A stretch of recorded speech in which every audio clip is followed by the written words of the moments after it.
మంచు మోహన్ బాబు కుటుంబంలో కలహాల నేపథ్యంలో ఇప్పుడు బౌన్సర్ల విషయం అయితే సర్వత్రా చర్చనీయాంశంగా మారింది. అసలు ఎవరి బౌన్సర్లు, ఎందుకు బౌన్సర్ వ్యవస్థ వచ్చింది అంటూ ఇప్పుడు బౌన్సర్ వ్యవస్థ మీదే అందరూ మాట్లాడే పరిస్థితి వచ్చింది. మొన్న జరిగినటువంటి హైడ్రామా ఏదైతే ఉందో ఆ హైడ్రామాలో బౌన్సర్లు ఓవర్ యాక్షన్ చేశారు అనేటువంటి వాదన కూడా కొంతమంది వినిపిస్తున్న నేపథ్యంలో అసలు ఈ బౌన్సర్ వ్యవస్థ ఎలా వచ్చింది, ఈ బౌన్సర్లు ఎవరు, వాళ్ళు ఏం చేస్తున్నారు అనేది మనం విశ్లేషణ చేసుకునేటువంటి ప్రయత్నం చేద్దాం. ప్రస్తుతం మనతో పాటు ఉన్నారు ప్రముఖ రాజకీయ విశ్లేషకులు, ప్రముఖ సీనియర్ జర్నలిస్ట్ సిఎస్ రావు గారు. సార్తో మాట్లాడదాం. సార్ నమస్తే. సార్ నమస్తే.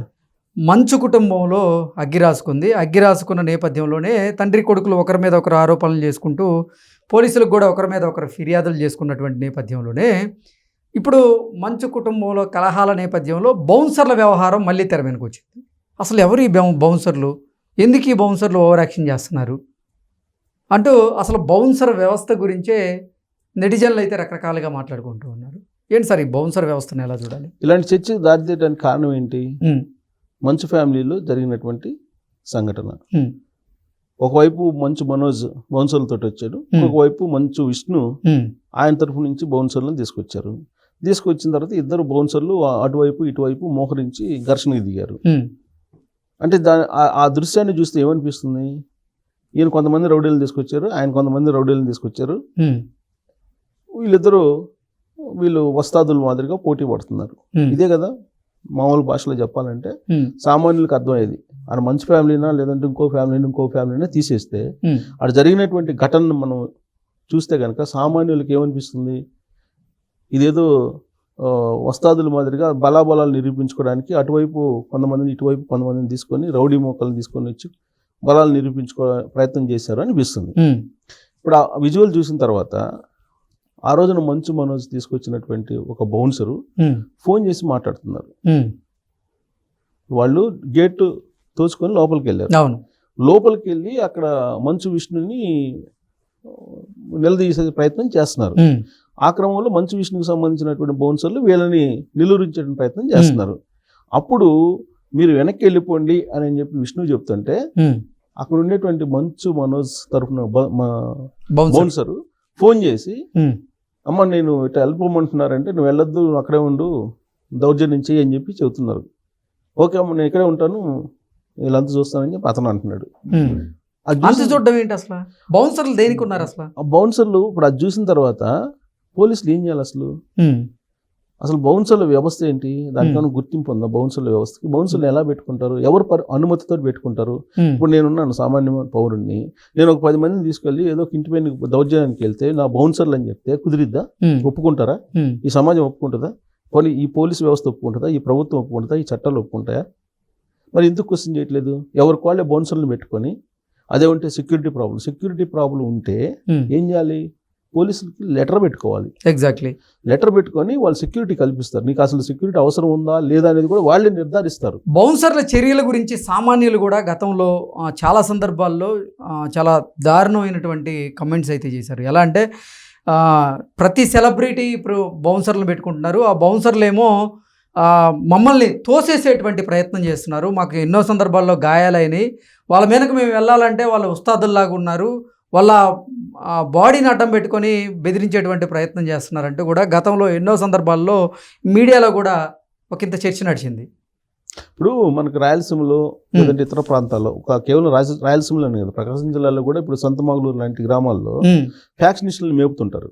ఫ్యాక్షనిస్టులు ఏం చేస్తారంటే ఒక ముఠాలను మేపుతుంటారు. ఆ ముఠాలు వీళ్ళకి ఏదైనా ఇబ్బంది వచ్చిన రోజు వాళ్ళు వీళ్ళ వైపు నుంచి పోరాడతారు, వాళ్ళకి ఏదో ఆర్థిక సహాయం చేస్తుంటారు, ముఠాలను మేపుతుంటారు, ముఠాలు కొట్టుకొని చంపుకొని ఇవన్నీ జరుగుతుంటాయి. ఫ్యాక్షన్. ఆ ఫ్యాక్షనిజానికను దీనికి మనం కంపేర్ చేస్తే దీనికి ఏముంది తేడా? వాళ్ళేమో కత్తులు కటార్లు పట్టుకొని తిరుగుతుంటారు, వీళ్ళేమో వస్తాదులను పట్టుకొని బాగా కన్నాలు పెంచిన వాళ్ళని పట్టుకొని తిరుగుతుంటారు. వాళ్ళ దగ్గర ఏమున్నాయో, తుపాకులు ఉన్నాయో, గన్నులు ఉన్నాయో, లేకపోతే నైఫ్లు ఉన్నాయో, కత్తులు ఉన్నాయో, కటార్లు ఉన్నాయో ఎవరికి తెలియదు ఆ బౌన్సర్ల దగ్గర. కానీ వాళ్ళు బౌన్సర్లు పెట్టుకున్నాం అంటారు. ఎవరిని అడిగి పెట్టుకున్నారు? ఇప్పుడు ఫ్యాక్షనిస్టులు ముఠాని మేపినట్టు వీళ్ళు మేపుతున్నారు. వీళ్ళు ఏమైనా పర్మిషన్ తీసుకున్నారు ప్రభుత్వం నుంచి? అసలు ఈ బౌన్సర్లు పోలీసులకే పోలీసింగ్ చేస్తున్నారా?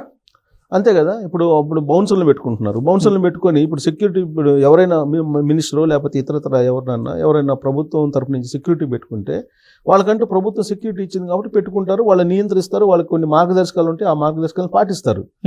వీళ్ళకి ఏమున్నాయి అసలు మార్గదర్శకాలు?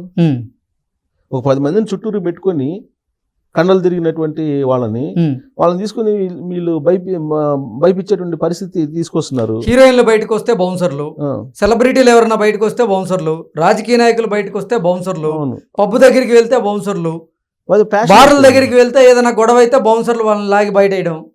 అసలు ఈ బౌన్సర్ వ్యవస్థ దేనికి? ఇది ప్రైవేట్ సైన్యం లాగా ఉంది. ఇది ప్రైవేట్ సైన్యాలని మెయింటైన్ చేస్తున్నారు వీళ్ళు. మైదాన ప్రాంతాల్లో ప్రైవేట్ సైన్యాలను మెయింటైన్ చేస్తున్నారు.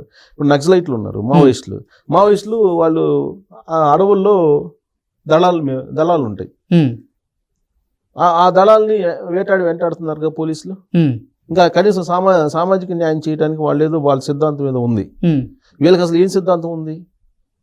ఇప్పుడు ఫ్యాక్షనిస్టులు ఉన్నారు, వాళ్ళు ముఠా తగాదాలు, అక్కడేదో ముఠా తగాలతో ఫ్యాక్షనిస్టులు, దానికి వాళ్ళ మీద కేసులు ఉంటాయి.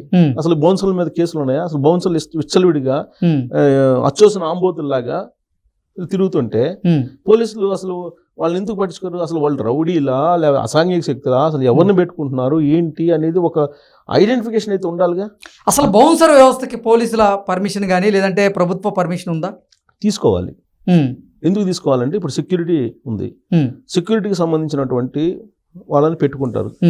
ఇది ఏ కంపెనీ అయినా ఏ ఆఫీసులో అయినా కానీ మన సెక్యూరిటీ వింగ్ ఉంటుంది. ఆ సెక్యూరిటీ వింగ్ని ఎలా అపాయింట్ చేసుకుంటారు? ఒక సెక్యూరిటీకి సంబంధించిన ఒక కంపెనీ ఉంటుంది, ఆ కంపెనీ రిజిస్టర్ అయి ఉంటుంది. వాళ్ళు అక్కడ ట్రైనింగ్ ఇస్తారు. వాళ్ళకి ట్రైనింగ్ ఇచ్చి ఏం చేయాలి ఏం చేయకూడదు అనేది క్లారిటీ ఇస్తారు.